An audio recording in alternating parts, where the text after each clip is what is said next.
everyone fine. ಇವತ್ತು CM ವಿರುದ್ಧದ prosecution ಅರ್ಜಿ ವಿಚಾರಣೆಗೆ ಸಂಬಂಧಪಟ್ಟಂತೆ ಹೈಕೋರ್ಟ್ನಲ್ಲಿ ಸಿಎಂ ವಿರುದ್ಧ ತೀರ್ಪು ಏನಾದರೂ ಹೊರಬೀಳುತ್ತಾ ಅಥವಾ ಸಿಎಂ ಪರವಾಗಿ ತೀರ್ಪು ಹೊರಬರುತ್ತಾ ಅನ್ನುವಂತಹ ಪ್ರಶ್ನೆ ಇದೀಗ ಕಾಡ್ತಾ ಇದೆ. ಒಂದು ವಾರದ ಬಳಿಕ ಸಿಎಂ ಸಿದ್ದರಾಮಯ್ಯಗೆ ಈಗ ಮತ್ತೆ ಟೆನ್ಷನ್ ಶುರುವಾಗಿದೆ. ಒಂದು ವಾರದವರೆಗೆ ಸಿಎಂ ಸಿದ್ದರಾಮಯ್ಯ ಅವರು ಈ ಪ್ರಕರಣಕ್ಕೆ ಸಂಬಂಧಪಟ್ಟಂತೆ ನಿರಾಳರಾಗಿದ್ದರು. ಇವತ್ತು ಸಿಎಂ ಸಿದ್ದರಾಮಯ್ಯಗೆ ಮತ್ತೆ ಟೆನ್ಷನ್ ಎದುರಾಗುವಂತಹ ಸಾಧ್ಯತೆ ಇದೆ.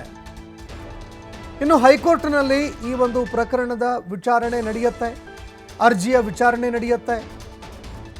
ಸಿಎಂ ಸಿದ್ದರಾಮಯ್ಯ ಪರವಾಗಿ ಅಡ್ವೊಕೇಟ್ ಜನರಲ್ ಶಶಿಕಿರಣ್ ಶೆಟ್ಟಿ ವಾದ ಮಂಡನೆ ಮಾಡ್ತಾ ಇದ್ದಾರೆ. ಇವತ್ತು ಶಶಿಕಿರಣ್ ಶೆಟ್ಟಿ ಅವರು ವಾದ ಮಂಡನೆ ಮಾಡಲಿದ್ದಾರೆ. ಕ್ಯಾಬಿನೆಟ್ನಲ್ಲಿ ತೆಗೆದುಕೊಂಡಿದ್ದಂತಹ ನಿರ್ಧಾರದ ಕುರಿತು ವಾದ ಮಂಡನೆ ಮಾಡಲಿದ್ದಾರೆ. ಇನ್ನು ಕ್ಯಾಬಿನೆಟ್ನಲ್ಲಿ ರಾಜ್ಯಪಾಲ ಥಾವರ್ಚಂದ್ ಗೆಹ್ಲೋಟ್ ಅವರ ವಿರುದ್ಧ ನಿರ್ಣಯ ಕೈಗೊಂಡಿದ್ರು. ಇನ್ನು ರಾಜ್ಯಪಾಲ ಥಾವರ್ಚಂದ್ ಗೆಹ್ಲೋಟ್ ಅವರಿಗೆ ಹಲವಾರು ಸಲಹೆ ಸೂಚನೆಗಳನ್ನ ಕೂಡ ಕೊಟ್ಟಿದ್ರು. ಆದರೆ ಇದೆಲ್ಲವನ್ನೂ ಕೂಡ ರಾಜ್ಯಪಾಲ ಥಾವರ್ಚಂದ್ ಗೆಹ್ಲೋಟ್ ಅವರು ಪರಿಗಣನೆಗೆ ತೆಗೆದುಕೊಂಡಿರಲಿಲ್ಲ. ಇದೇ ಒಂದು ವಿಚಾರಕ್ಕೆ ಸಂಬಂಧಪಟ್ಟಂತೆ ಇವತ್ತು ಎಜಿ ಅವರು ಸಿಎಂ ಪರವಾಗಿ ವಾದ ಮಂಡನೆ ಮಾಡಲಿದ್ದಾರೆ. ಅಡ್ವೊಕೇಟ್ ಜನರಲ್ ಆಗಿರುವಂತಹ ಶಶಿಕಿರಣ್ ಶೆಟ್ಟಿ ಅವರು ವಾದ ಮಂಡನೆ ಮಾಡಲಿದ್ದಾರೆ. ಮಧ್ಯಾಹ್ನ 2:30ಕ್ಕೆ ಅರ್ಜಿಯ ವಿಚಾರಣೆ ನಡೆಯುತ್ತೆ. ಗವರ್ನರ್ ಹಾಗೂ ಅರ್ಜಿದಾರರ ಪರ ವಕೀಲರ ವಾದಕ್ಕೆ ಇವತ್ತು ಉತ್ತರವನ್ನು ಕೊಡುವಂತಹ ಕೆಲಸವನ್ನು ಎಜಿ ಅವರು ಮಾಡ್ತಾರೆ. ಇನ್ನು ಸರ್ಕಾರದ ಕ್ರಮ ಏನಿತ್ತು ಅದನ್ನು ಸಮರ್ಥನೆ ಮಾಡಿಕೊಳ್ಳುವಂತಹ ಕೆಲಸವನ್ನು ಎಜಿ ಅವರು ಮಾಡಲಿದ್ದಾರೆ.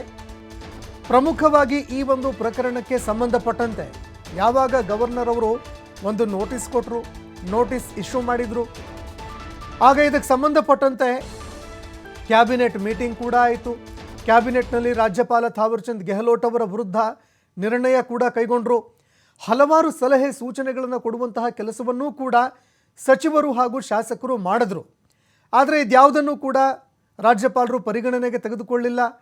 ಹೈಕೋರ್ಟ್ನಲ್ಲಿ ಥಾವರ್ಚಂದ್ ಗೆಹ್ಲೋಟ್ ಅವರ ಪರವಾಗಿ ತುಷಾರ್ ಮೆಹ್ತಾ ಅವರು ವಾದ ಮಂಡನೆ ಮಾಡಿದ್ರು.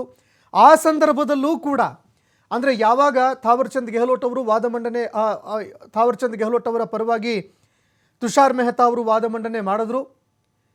ಆ ಸಂದರ್ಭದಲ್ಲಿ ತುಷಾರ್ ಮೆಹ್ತಾ ಅವರು ಇಲ್ಲ, ಏನೆಲ್ಲ ಒಂದು ಕ್ಯಾಬಿನೆಟ್ ನಿರ್ಣಯ ಕೈಗೊಂಡ್ರು ಅದನ್ನು ಪರಿಗಣಿಸಲೇಬೇಕಂತೇನಿಲ್ಲ, ಏನೆಲ್ಲ ಸಲಹೆ ಸೂಚನೆಗಳನ್ನು ಕೊಟ್ಟರು ಕ್ಯಾಬಿನೆಟ್ ಮೂಲಕ ಅದನ್ನು ಕೂಡ ಪರಿಗಣಿಸಲೇಬೇಕಂತೇನಿಲ್ಲ.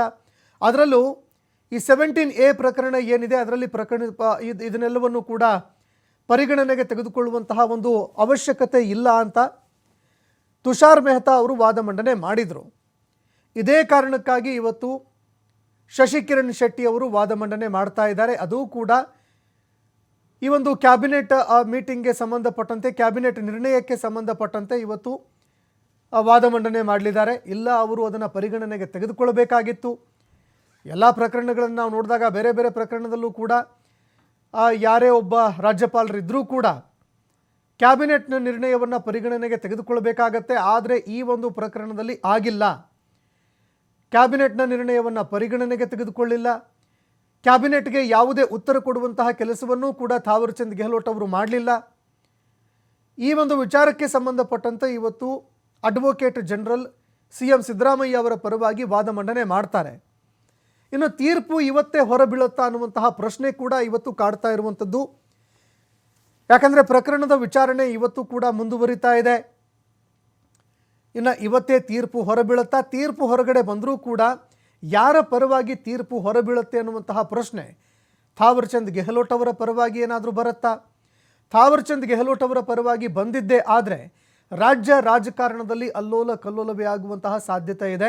ಸಾಕಷ್ಟು ಬದಲಾವಣೆಗಳಾಗುವಂತಹ ಸಾಧ್ಯತೆ ಇದೆ.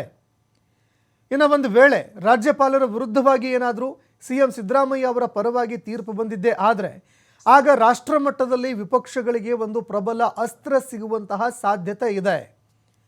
ಇದೇ ಕಾರಣಕ್ಕಾಗಿ ನಾವು ಕಾದು ನೋಡಬೇಕಾಗತ್ತೆ ಇವತ್ತಿನ ತೀರ್ಪು ಯಾರ ಪರವಾಗಿ ಬರುತ್ತೆ, ಇವತ್ತು ಹೈಕೋರ್ಟ್ನಲ್ಲಿ ಏನೆಲ್ಲ ವಾದ ಪ್ರತಿವಾದಗಳು ನಡೆಯುತ್ತೆ ಅನ್ನುವಂಥದ್ದನ್ನು ಕಾದು ನೋಡಬೇಕಾಗತ್ತೆ.